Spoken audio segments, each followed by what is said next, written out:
Hi, this is Paula Ellis, and welcome to Book Circle Online. I'm here with Jessica Teich, author of Future Tense of Joy. So stay tuned. This is Book Circle Online, featuring in-depth discussion, insight, news, and commentary on all the world's leading book titles and their authors. And now, Book Circle Online.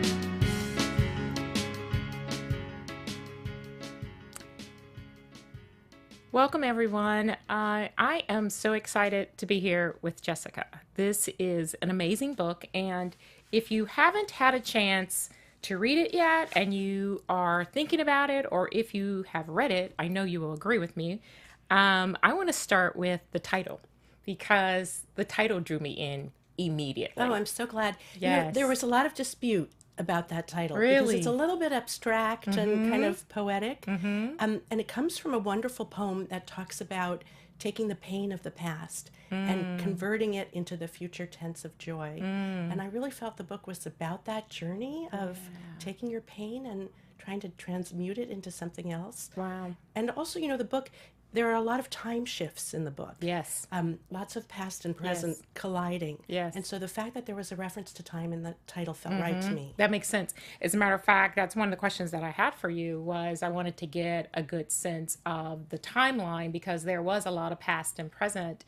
And so why don't we just kind of maybe start there? Sure. I had made a couple of notes because I know just starting out, I guess when you open the book, though, we find you are stalking, if you will, Yes. Isabel. Yes. Which is great. It was a way you injected some amazing humor into good. a very challenging journey, right? I mean, there's a lot of hard times and tough subject matters in this journey. You deal with a lot of different hard issues, but I also love the way you did that. But so we find that in this book that at age 16 you went through a very difficult time in your life being sexually abused, and then when we find you reading the magazine and finding out about Lacey, how long had that been?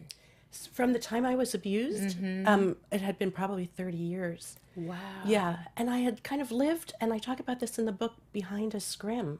I had this lovely life, but I didn't feel it in some way. I felt like I could see my husband and my daughters, and they seemed so happy, and I wanted to join the kind of coziness of life with them. Yeah. But something was holding me back, and I only later, as I began the journey of the book, realized that that's one of the effects of PTSD, that sense of disassociation. Almost like an outer body experience at Yes, times. Yeah. yes. It was almost like, and I worked in the theater for a long time, it was almost like watching a stage scene. It was beautifully lit, and everybody seemed to be doing exactly what they should be doing, and somehow I could never enter the scene because I was so kind of caught in this weird limbo, a kind of spiritual limbo almost. Now, when you read in the magazine about Lacey, which she had taken her life in 1995, Yes. right? Was that 1995 that No. you actually read it? It was 10 years later. Okay, It okay. was, and I hope other people aren't like this, but in my house there's stuff flying everywhere that you can pick up and read in the middle of the night when you can't sleep. Yeah, I know the And feeling. yeah, so this was a 10-year-old magazine Okay. that just happened to be there, and I Okay. kind of, it was the middle of the night, and I Okay. couldn't sleep, and I was sort of drawn initially to how beautiful this obituary was. The language was so lyrical, and it just kind of carried me in. And then once inside the obituary, I realized that the person it was about was what was really remarkable, because she was such a charismatic and radiant and beloved person. Yeah. So talented and so promising in every way. And the fact that she would throw herself from a building when she was 27 years old was just inconceivable to me. I Yes. kept thinking Such about a violent way. Such a violent way to end one's life. There's no second guessing that. Right. You mean to do Right. it. It's as Yes. emphatic as it could be. Yes. And it turned out that she chose to die the very day that her husband, they were newlyweds, was flying from London to Los Angeles to begin their life together. On the 4th of July. On the 4th of Which July. I found interesting as I continued to read and hear about her journey because I couldn't help but think of the symbolism with independence. Yes. Yes, very powerful statement she was making Yes. as she was leaving this Yeah, earth. she wanted to be free. And I think, having done a lot of research now on suicide, I realize that many people in their desperation think that they're freeing everybody around them. That by Yeah. ending their life, they're somehow liberating the people they love to move forward without them. And it's sort of one of the ways in which people's thinking is so distorted. Right. In Right. those moments In of those moments, crisis. yeah. Yeah. I had a good friend, her husband committed suicide. As a matter of fact, I was on the phone with her a few minutes before it happened. Oh, and my. It was that he thought he was releasing her of this burden. Right. And the wounds that began to open up for that family was just so difficult. But when you're in that state of mind, that's not a clear thinking, right? Yeah, I Yeah. think that's right. I mean, it was interesting to me to learn that many people, if you can get them through that 30-day period of acute crisis, they never try and kill themselves again. So it is a momentary thing. It can be, premeditated. It can be something one's been thinking about for many months. But if people can get in there and help, then that eases people out of that crisis. And many people who survive a suicide attempt not only never try again, but can't imagine that they did try Wow. to take their life. Wow. In fact, I write a little bit about the Golden Gate Bridge, which sadly has become sort of a suicide Yeah, you destination. mentioned that in the book, yeah. And one of the people who survived, very few people survive, but he said as he was letting go of the rail, he realized everything in his life could be fixed, except that he had just let go of the rail. Oh my God. And to have that feeling while falling would be it's hard to even imagine what that feels like. Yes. So he was lucky enough to get another chance. But I think we don't always realize not only how troubled people around us are, but how easy it is Yeah. to just go in there and say, how can I help? One of the things is I was reading and doing some research, and when I was thinking about the book, because there's so much in here, and I was like, oh my God, my fear today was I have all these notes and we're not going to get through everything I wanted to talk about. But I was thinking, and I happened to open up the first couple of pages, and I was looking under the subject matter of if I was looking for this book, where I would find it. And I was surprised to find that it didn't identify relationships, Oh, that's interesting. because that was the core for me. It was 3 relationships in very critical times. It was you and your daughter, it was you and your mother, and then it was Lacey and her mother. And I started thinking about the complexities of mother-daughter relationships, right? And you were in this mode to go on a journey because you wanted it to be different for your daughter, but you didn't know how. And as you were stumbling into this life of Lacey, it was opening up and recognizing that you wanted something different for your daughter than what you had and than what Lacey had with her mother.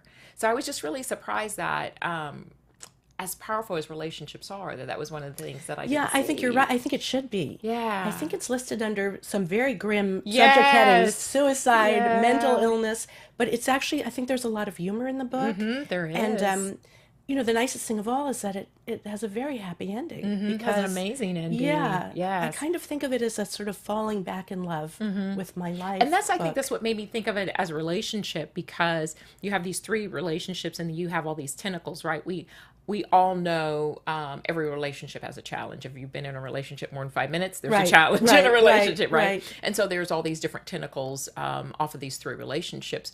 But each of the subject matters that we talk about are hard subject matters that sometimes don't have happy endings. But this had a great ending through this journey. So I love the fact that especially how you ended the book with your daughters on the beach. I thought that was a great way I'm to so bring glad. it back. Yeah. It was actually very hard to end the Yeah. book because any way in which my daughters were brought in was a little bit challenging because I wanted to respect the fact that they really exist as 3-dimensional people, and I used their names, which was sort of a problem at one point for my older daughter. But it's kind of hard to write about real people, for me anyway, without using the reality of their names and physical characteristics. Yeah. And I kept trying to give them different names, really bad names like Marina, and I forget, Iris. But it's hard because they're 20 and 15. Yeah, and so they need the freedom to write their own story. Right. Yeah, I understand that. But there was no way for me to tell my story about my way out without them, because they're really what brought me into the world. Right. Yeah. That's right. Yeah. They were the reason you were fighting. Yeah. Yeah. I think exactly. When my older daughter was sort of poised on the brink of adolescence, which was when I had gotten lost in this very violent relationship, I was so terrified for her. And I thought that everywhere she went, there was peril and, people lurking, and I wouldn't let them eat ice cream that had ingredients mixed into it because I decided that must be incredibly toxic. I mean, I was afraid of everything. And it was starting to really take a toll on them. Wow. And I realized, how many of these addictions or disturbances are cyclical, are generational. They And I are. thought, I'm not going to pass on the result of this violence. You have to make that conscious decision. Yeah, and it's hard. It is very You have tough. to sort of make it again every day. Yes, you do. You do. I definitely understand that. I have my husband and I. We were talking about this earlier. I've been married 35 years. My husband and I just have one son, and I remember nothing to the degree of what you've experienced here. But I just remember at the time there had been no one that had ever graduated from college in my family. Oh, wow. And I remember saying, okay, this is ridiculous. The cycle has to stop. Right. I have to make a conscious decision. I Right. was already married with a child, but there was this conversation that I had. I have to make a conscious decision to change. Right. But then once you say that, the work then begins, right? The work. Yeah. And I think one of the things I feel we don't do a good job of in our culture is talking about the hard work that it takes to live a life and to make a 35-year-long marriage and to, figure out who you are and not be afraid to go out into the world and do what you think you can do and what you have to offer. I feel like there are a lot of confusing messages in our world, especially post-election, about how women can make their way in the world without discomforting all these men who may not be ready for us to do all the things that we're ready to do. There was one of the humor things that I picked up on in the book. I love when you were stalking Isabel and you had, the hat you wore? I wore a little, like a Sherlock Holmes Yes, kind of visor. I thought that was so cute. And then I love the part where you had borrowed your friend's car and ran into the side of the bus. Yeah. And the bus driver was like, I'm a bus. Yeah. How could you not see me? There's a lot of street and driving related things in the book that don't go well because I'm a New Yorker. And so I didn't learn to drive till I moved out here. I was in my mid-20s. Okay. And that was incredibly challenging, remains incredibly challenging sometimes. And it was sort of ironic that I was a Rhodes Scholar because in terms of the road, I was anything but scholarly. It's really sad. And interestingly, I don't know if this is true for your son, but many kids are not learning to drive in the way that we all couldn't wait to get out. Yes. Because it's all you talked about. It's you couldn't all wait you talked about. to get out of that house and away. Drive. Yes, Yeah. it's different. Yeah. It's different. Well, Yeah, he's it's much older, interesting. but it was the same experience for him. He definitely couldn't wait to get the license, get the car. Right. My husband used to take him and they would drive in the parking lot and that kind of thing at night. Yes, we visited a lot of nighttime parking lots. Yeah. I picked up on the bus humor, which was funny because then I think maybe 4 or 5 chapters later, you made the comment, I just wanted to be seen. And I thought, wow, that's interesting with the whole bus. How did you not see me? I'm right here. And then you made that statement a little later. I think just understanding where you were in your journey. Yeah, I think we all want to be seen. I think that that's sort of a basic human need. And I think it's very hard sometimes to say, I'm here, here's what I feel. And especially as you and I were saying, for girls, I think we're sort of brought up to think that we should be both perfect and invisible. Right. Those are each individually extremely difficult things to do, let alone in tandem. Yes. And one thing I really, really feel strongly about for girls is that perfection is not an object of aspiration. I don't think it exists. I don't think it's something that girls should drive themselves to be. And I think these girls are driving themselves so hard to be so good at everything and to be, while seeming hot, as they put it to the boys. So what was that pressure like on the journey? I mean, you were already at Yale. I was at Yale, I think. And then you go on to Oxford. I mean, like, Yale by itself is an amazing experience. Now you're going on the pressure, you go on to Oxford, the pressure that you must have been under. What was that like? I think there's a lot of pressure for all of us, whatever our credentials. I think we all feel like we're holding up a sort of invisible standard. And especially girls who do well in school, we don't want to disappoint our teachers. Right. We don't want to trouble our parents. I felt like when I was getting into trouble with this man, who was much older than I and extremely brutal, I never told anyone because I thought I'm kind of a pretty together 16-year-old, even though of course I wasn't. And I thought I should be able to figure a way out of this. And if I can't, And I'm, I don't know. I thought So young to have that yeah, point of view that you yeah, thought you could figure your way out of yeah. that. And I thought no one else can figure it out if I can't, because I'm in it and I should know Wow. how to get out of this on Wow. my own. And I do think, in now reading a lot of people who've been abused and stayed for Mm-hmm. much longer than anyone should Mm-hmm. in an abusive relationship, you often read that people think there's no way out. Yes. And Yes. so you've got to sort of Yes. dig in and try and Yes. do the best you I can. served for 8 years on the board for domestic violence intervention, and served as president. And that was always the common. We saw that women that were in it just absolutely saw no way out of it. And then even when they got out of it, how easily they would slip back into it, Yeah. whether it was with that abuser or another abuser. Yes. They hadn't recognized those signs, right? They of people who, because these guys are lurking, they're looking Yeah, for someone. they're predators. They're predators. Yeah. And so that was part of what we tried to teach at the organization, is understanding that these guys are predators. There's certain things that they're looking for, and to be leery and be wary of those relationships. So it was tough to watch. Yeah. Some of those slip back, and there was times when we lost women to violence Yeah. at the shelter. Yeah, no, I Yeah, know. I yeah. know those statistics are incredibly high. I mean, at the moment, it's thought that 1 in 4 young women goes off to college and experiences some form of Yes. sexual abuse, Yes. which is an incredibly high crazy. number. It's crazy. Yeah, that is. How can we send our children to school not knowing that they're going to be safe? I mean, that feels like a civil rights issue to me. Yes. And I think happily some of these girls who are survivors have gotten together to do something about that in terms of Title IX, and saying if these universities are going to get, government funding, then they have to be Right, to held to a something. higher standard Right. of safety. Right.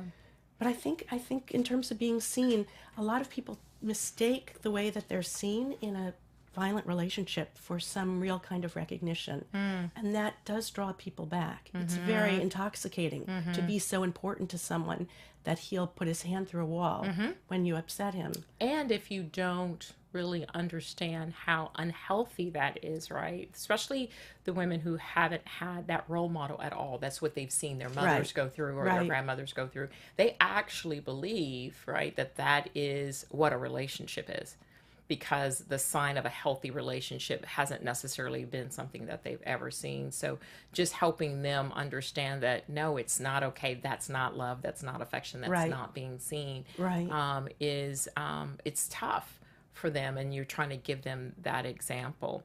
I want to ask about a little more about your relationship with your mother, because I was curious as to, once I read what she said when you shared about the physical abuse. I was curious just what she said about your achievements. So when she found out you were going off to Yale, or she found out you were going off to Oxford, what was that dynamic like for you? I think my mom, I have asked her about this years later, why she never said, I think you're smart, or I think you're pretty, or I think you're whatever and whatever. And she said to me, I think you're just getting so much praise at school that I don't think you need that at home. And of course, now that I have daughters and you have a son, I know that children, there's need no it. one like your parents Yes. to say, again, I see you. I see how hard you're working. I see what a good friend you're being. I see, what a good citizen you're being. Nothing can replace that. Was that something that was missing in her life as a child then? So she couldn't give it? She didn't I have think it so. to give, Yeah, right? I think that's very true. And I do think back on the women of my mom's generation. She's in her 80s now. Okay. I think that they didn't get a lot of recognition and a lot of chance true. to express who they were. Many of them were home, with kids without anyone helping. And I'm sure that they had many dreams that were deferred, and that can breed a lot of Yes. resentment Yeah. and hostility. So I kind of understand that. I try want to read this. I had marked a couple. I had like 20 passages. Oh, I marked. love that. So I had to get it down to 3. But I wanted to read this one because this is, there's 2 parts to this one. This is a little bit about the conversation you and your mom have after you've kind of shared with her what you've gone through. And this is actually your response now. You are realizing that you're asking her for something that she couldn't give you. Right.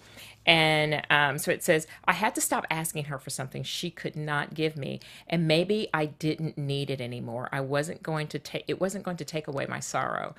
I could only do that. I knew that now. If she thought I was dangerous and cruel, so powerful, maybe I was strong enough to do this, to let go of my rage, to acknowledge, to accept my mother's limitations, that she would defend herself instead of me. I thought that was such a powerful moment, and I really just wanted to, if you would share, just kind of at that moment as you are trying to reconcile what you've just heard. And now, what does that mean for you going forward? The realization, kind of like, give me an idea of where you were in that moment, because that had to be extremely difficult. Yeah, it's difficult, and I think it's difficult to always let go of a dream. I had an idea of what my relationship with my mother would be like, and it was never going to happen. And I felt like I'm going to spend my whole life waiting for her to become the person that I wish she had been. And then there are all these people in my life, in my present day life, who really do love me and really do see me. And, it's sort of like lean into where the love is. I didn't understand why I was allowing the darkness of my past, of my family history, to continue to have such a strong hold on me. That's It good. felt at some point, I felt like I'm old enough, I'm strong enough, I've got children of my own. I've got to move forward towards them rather than keep looking back. Because holding on would have been unhealthy. It's not fair You would to have my been trying to children. take it into the relationship Yeah. with your girls. I Yeah. think my girls were living in the shadow of a violence that they didn't even suspect, because I had never talked to them about what had happened to me. And yet, in every way and for every day, they were living under the burden of it, because I was so afraid. I felt so fragile. I didn't trust that the world was a wonderful place and that it would be for them. So I feel like they were really suffering from something they didn't even know had ever taken place. And it was interesting as I started thinking about Lacey's journey, as we take these two journeys that are beginning to intertwine, even though you haven't even met. There were a lot of similarities Right. about what they were experiencing. But I know there wasn't necessarily an aha moment about why Lacey took her own life.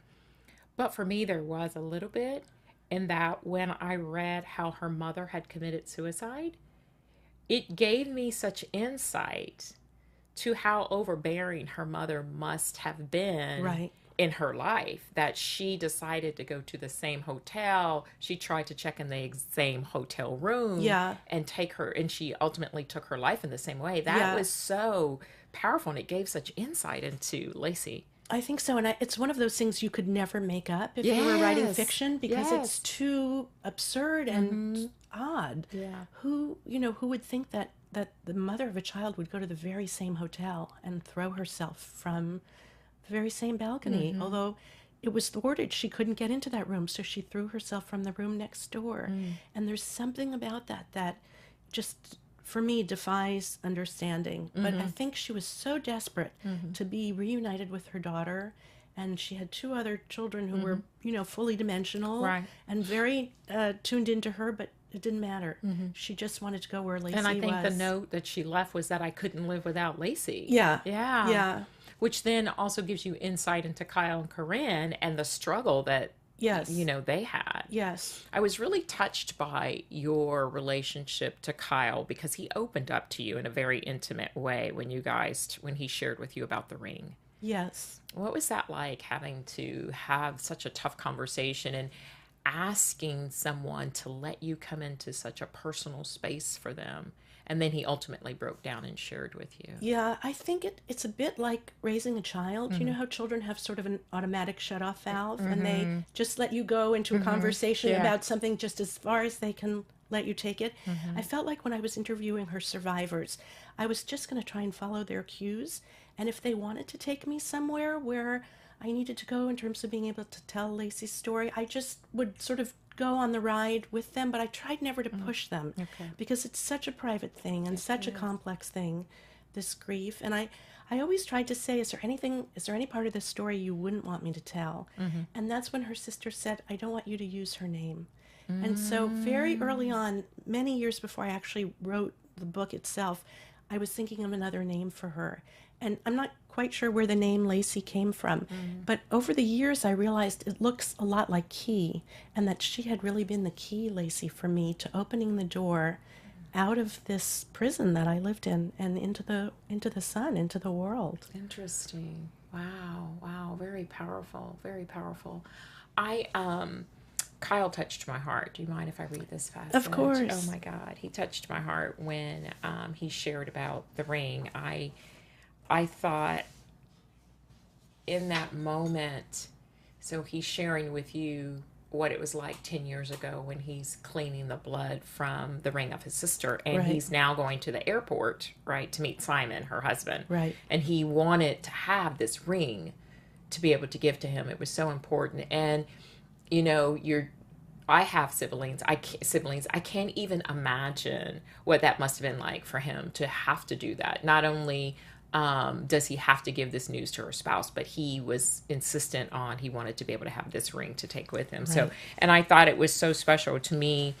To me, it told me how he felt about you, because I would definitely understand that you would want to be able to talk to people, right? So we know that talking helps the healing process with something like this. But I think for you to be a stranger all these years later, and he was willing to share something so intimate to me, told me about how you made him feel. And I thought that was very powerful. So after I was notified by the coroner's office of her suicide, I drove to the City Hall coroner's office to collect her personal belongings the police found at the scene. It contained her briefcase, wallet, and other personal effects, including the suicide note and her jewelry that she was wearing when she died.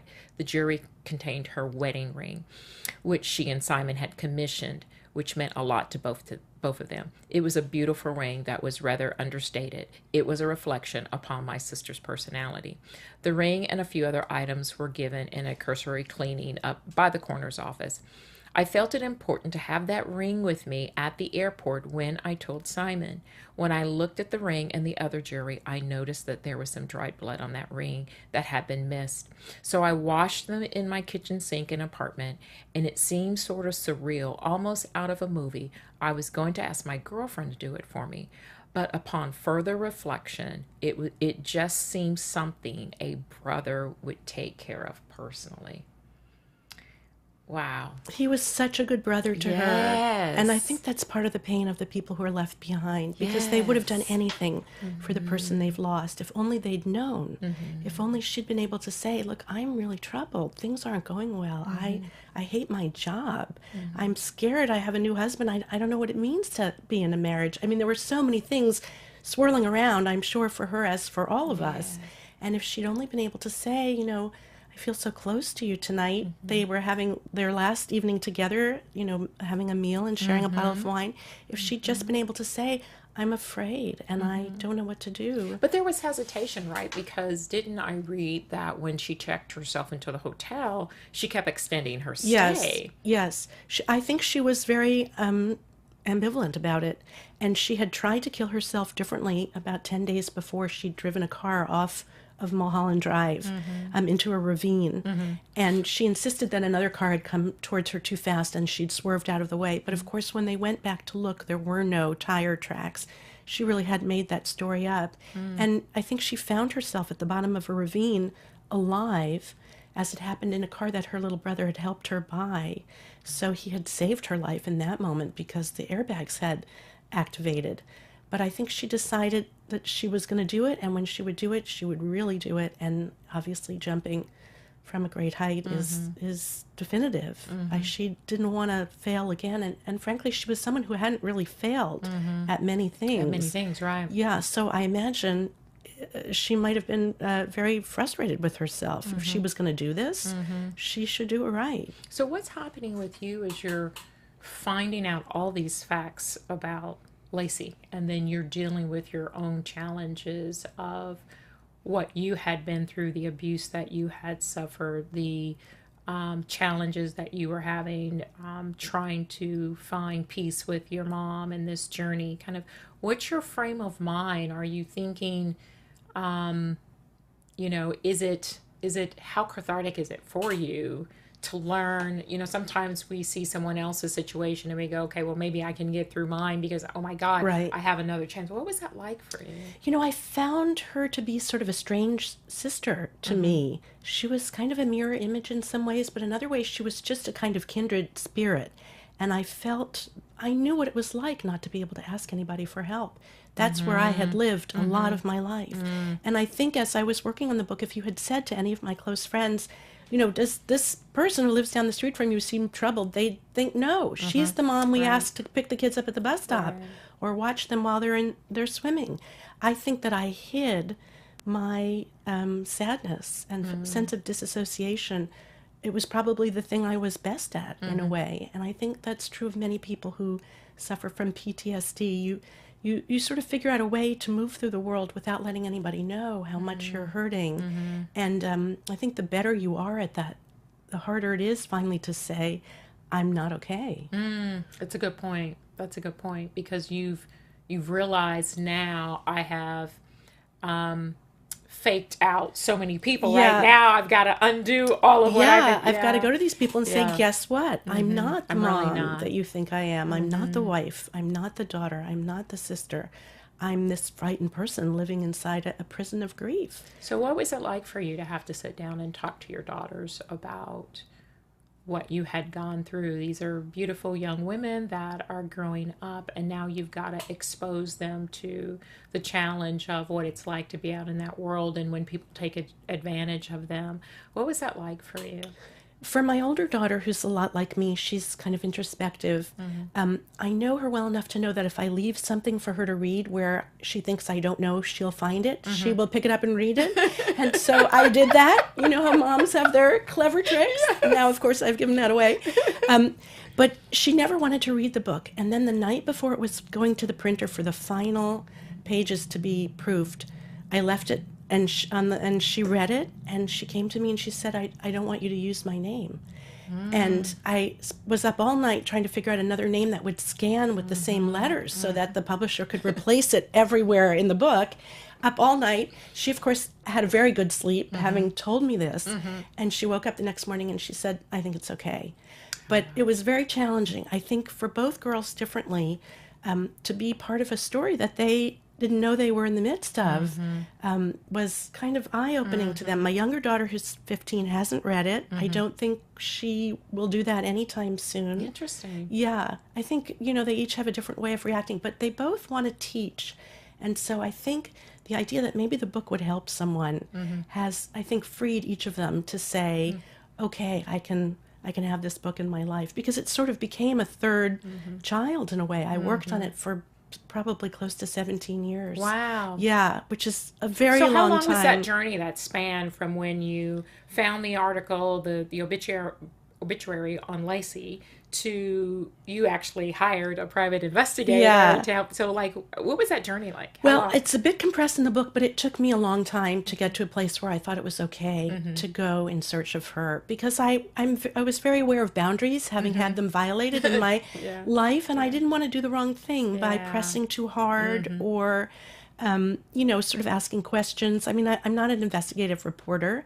So I would practice late at night these questions and try and, adjust the tone of voice and stuff. I just didn't know how to do it right. And I kind of blundered in there and just thought, I'm just going to bring my heart and hope that they know that I'm here for the right reasons, that I really want to share her story. Has any of the family members read the book, do you know? No, I think my next step is really to reach out to them. I know that I see her sister, her real name isn't Corinne, but I see her face. I'm newly on Facebook, and so I have that feeling of all those faces from the past floating by, and I've seen her face a couple of times. So I feel like the next step is for me to reach out and say, here's my book.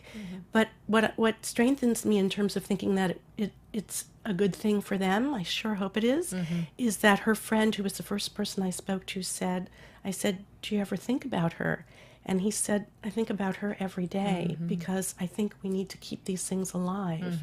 And we need to ask ourselves if there was more we could have done. And so I really thought the book was a way of keeping her alive and, sort of helping her heal in a way. I felt like her spirit was restless. Yeah. And that's one of the reasons that it was beckoning to me. I felt like she needed the rest of her story told too. And so I thought that was something I could give.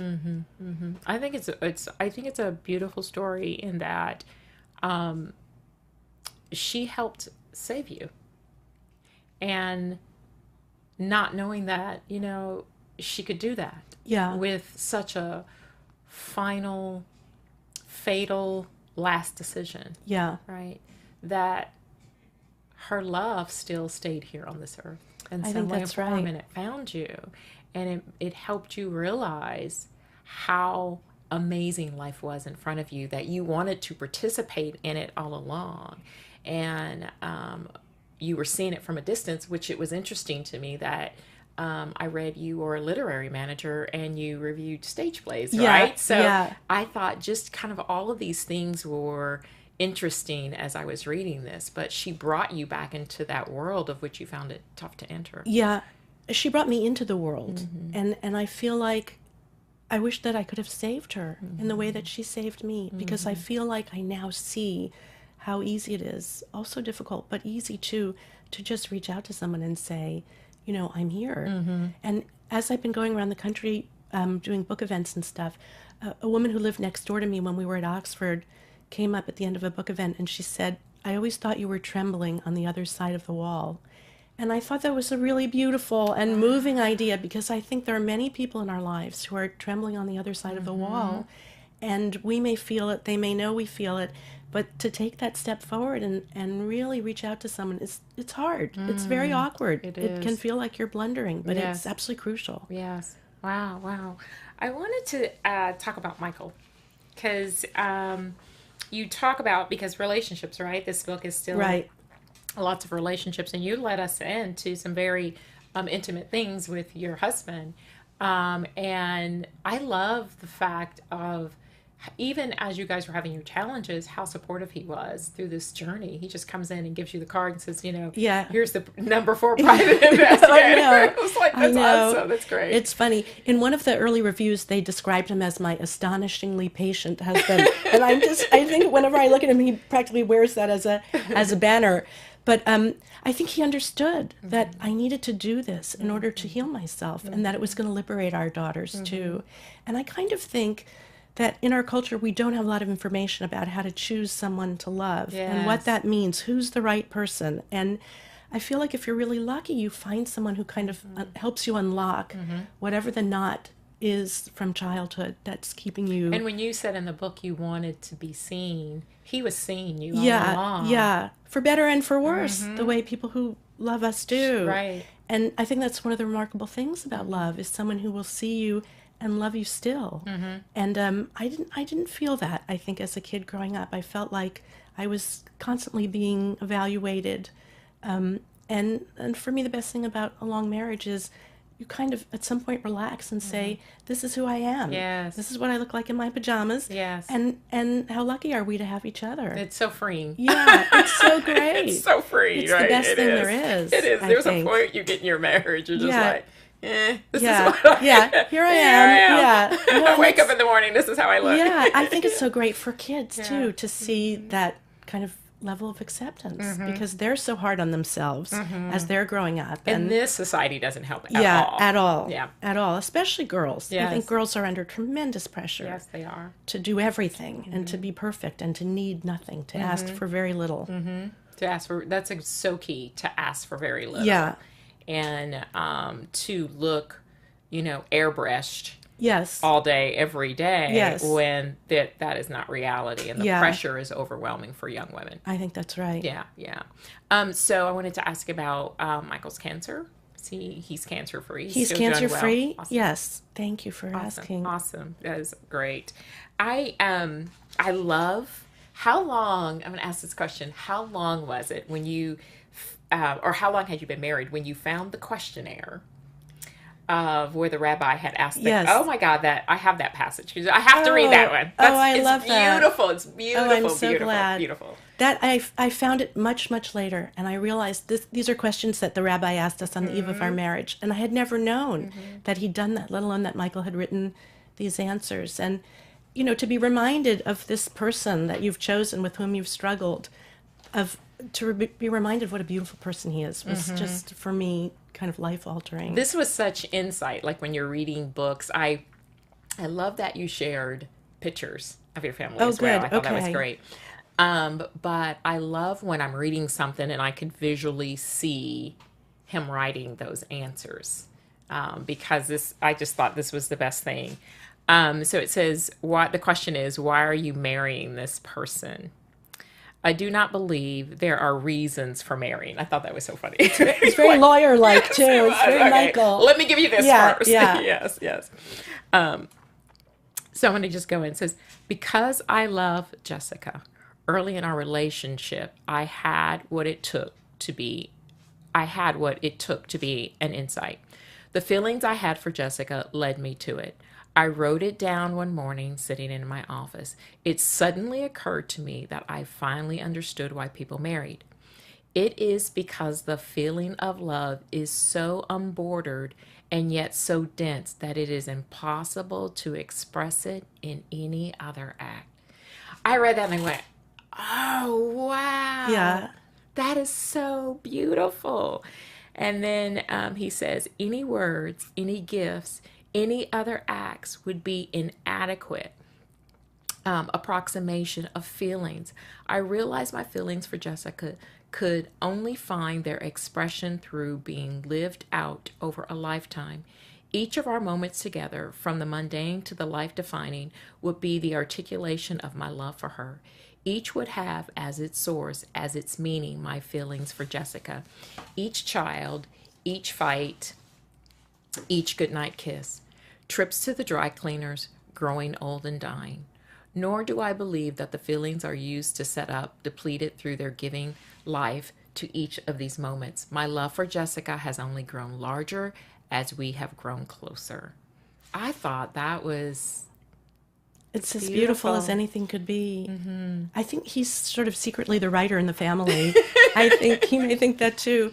But, it's kind of amazing. It's such a different expression from an attorney. Yeah, Yes, yeah. I yes. think he's really a philosopher. He was a philosophy major, actually, who ended up going to law school because there were no jobs for teachers at the time. But I think that when you find out who you're really married to, if you've been lucky enough to marry the right person, it's unbelievable. It's an unbelievable gift. And Yes. he's been going around with me as I've been doing these events around the country. He actually described it as an extended play date for us because we've been driving and watching the leaves change and getting takeout pizza and eating it in the car. It's kind of road trip. And it's just wonderful when you spend time with the person you love and you go, oh yeah. Yeah, we I were talking really about like this you. earlier, right? I was saying, how could I help people understand what it's like to be on this side of marriage? Yes. Right. And there is something about enduring.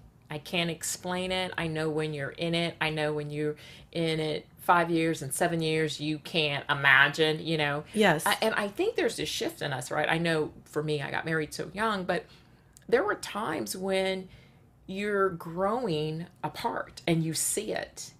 And you have to make, it's to our conversation earlier, a conscious decision to Right. do the work, Right. to do the heavy lifting, to bring it back together. And I think that's at a point where so many people say, I don't want to do the work.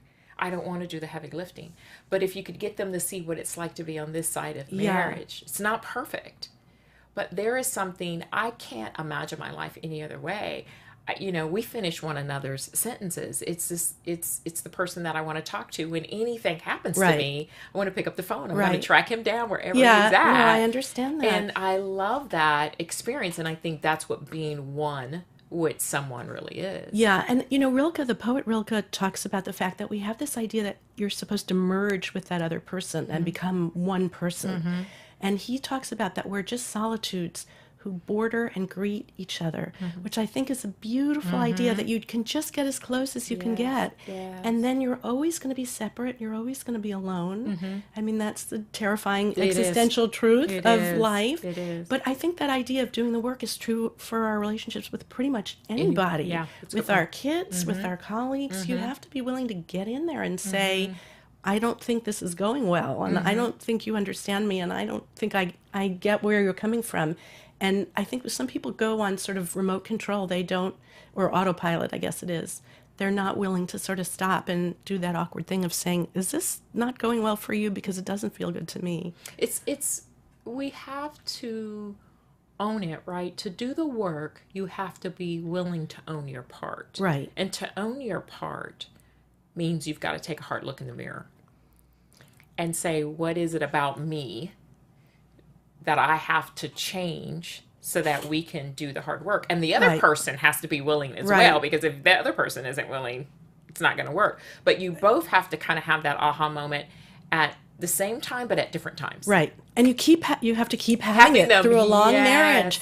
I think you yes. have to be able to forgive the other person, and you Yes. have to be able to say, I'm sorry, which was not something I think I grew up hearing. I didn't at all. I think maybe our parents were of a generation Yes. where they were, had all of their own And struggles. I struggled. I was like, Yeah. okay, wait. Yeah. It's very hard. It's very hard. It's very difficult. It's very hard. But once I learned to say it, I was like, Yeah. what was It's that? not What so was it? bad. Yeah, what was that all about? I say it to my daughters, Yes. probably more than I should, because I Yes. probably make more mistakes than I should. But I say, gosh, if I had that to do again, I probably wouldn't have made that choice. I wouldn't have used that tone of voice. I wouldn't have, whatever.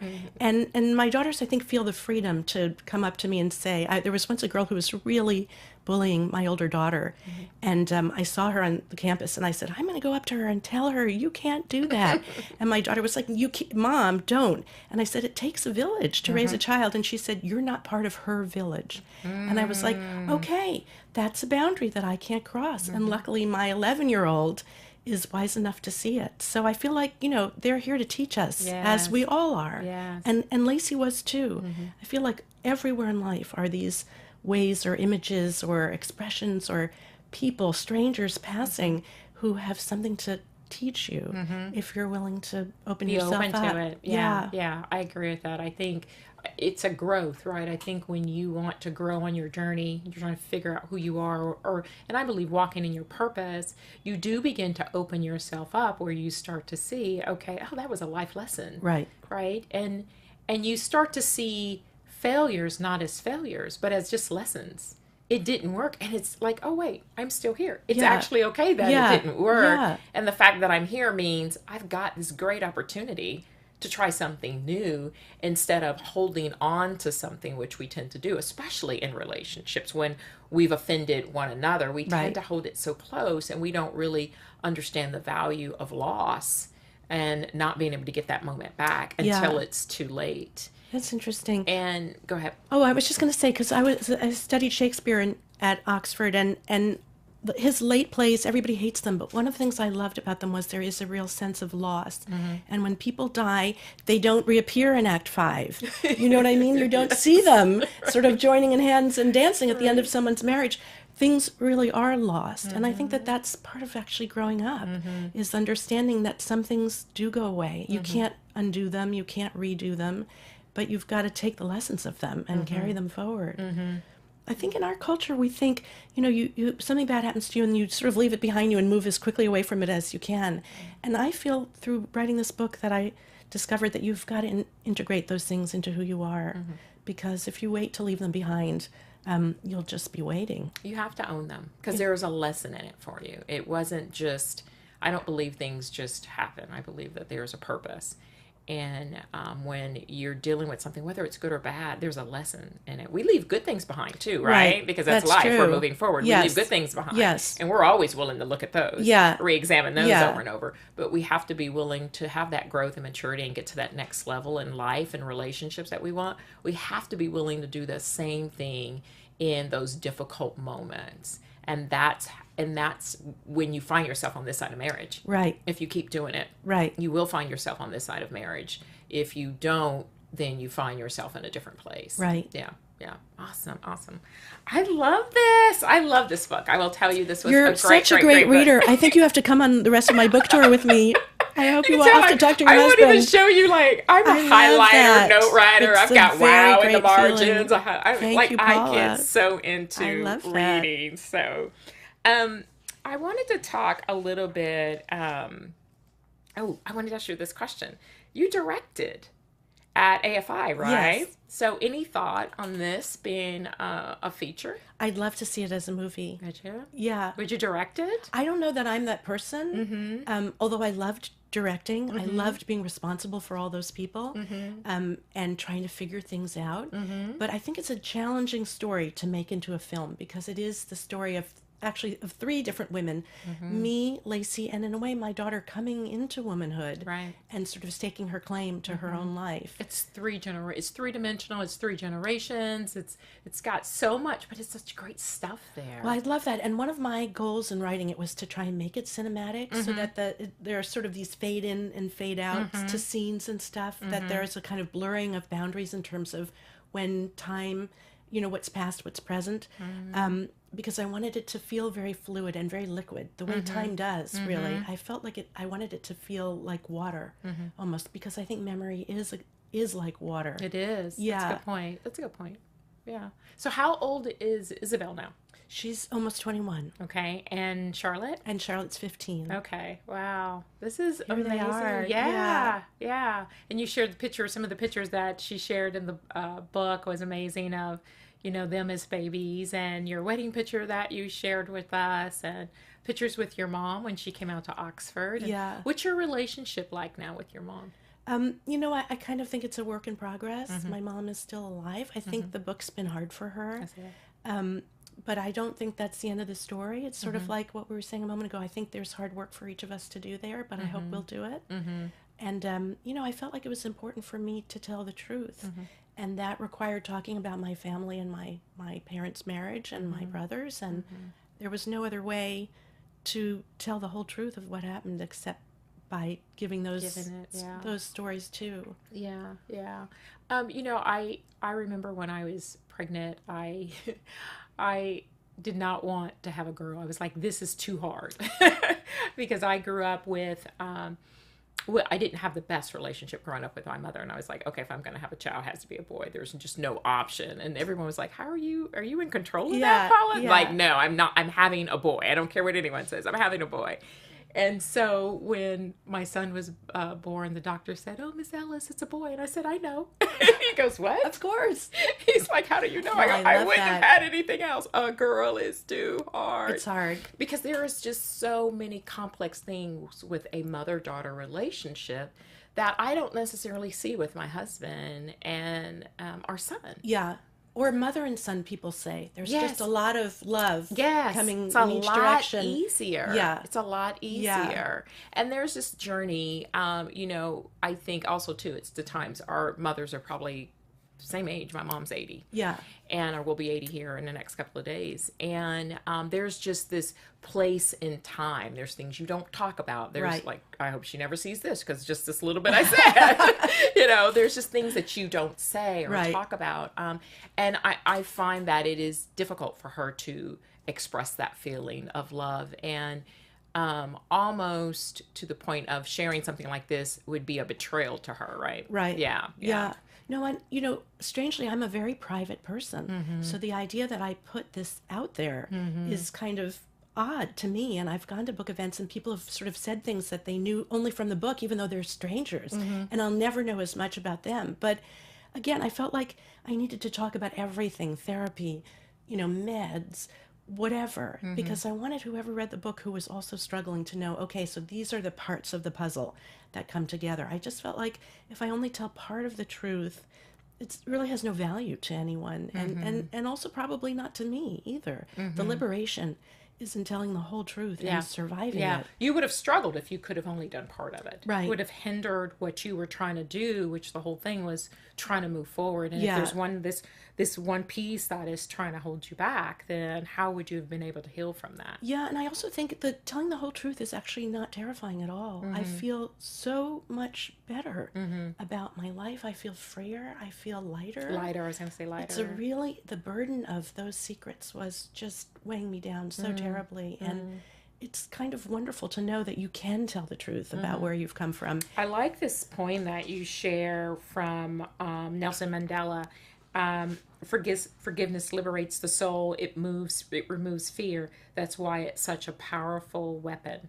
I love that, because I think when you said feeling lighter, feeling freer, that's what makes me think of that, because forgiveness allows that to happen. Yes. It's a burden. Living in unforgiveness is such a burden. It is. I think anger of any kind is poisonous. And I've seen people where that unforgiveness is like on their back. Yeah. You can see it Yeah, on them. absolutely. Yeah. Absolutely. Yeah. I mean, one thing I hope people will get from reading the book is that it is possible to go through pain and come out the other side, and that the people who love you are waiting there for you. You know, it takes work, and it's not a smooth linear path, but I'm happier than I ever thought I would be. I never thought I was one of those people who was destined to feel freedom in the way that I do. And it's sort of freedom through vulnerability in an odd way. I mean, I think there's a lot of courage in being vulnerable and being transparent, and I didn't know that. And Michael, my husband, would often say other people know more about us than we think they do. And I've always thought that was interesting. We're hiding and protecting secrets that other people have long ago suspected. There's really no reason to hide them or protect them anymore. That's interesting that you talk about the vulnerability. I know coming up through, we were talking earlier, just coming up in the corporate environment, vulnerability was a weakness. You were not allowed to be vulnerable. And now, since 3 years removed from that corporate journey, I'm finding myself in positions where I have to be vulnerable. And it's a scary thing. And you want to hold on to it. But when I release it, I feel so different. I'm like, I can't believe that I was letting that control me. Yeah, it's true. A friend of mine works in the government, and she was saying that now they're being asked to be more personal in their presentations, to be... The government? We'll see what happens come January. But she was saying, because she works in defense, and she was saying when she goes around and gives these talks about defense equipment and budgets and stuff, she's being asked to tell people why she got into that kind of work and what it means to balance, you know, for women to balance family and work. And she said, I'm having to be personal in ways that I never had to be. Wow, that's But I think interesting. that's interesting. So authenticity is suddenly a commodity. Do you know what I mean? It's which has its double edge, but suddenly that feeling of really knowing someone truthfully has become very important to people. Because I found my journey corporate was so guarded for lots of reasons. It's competitive. The higher you get, the more competitive it is, the tighter the circle.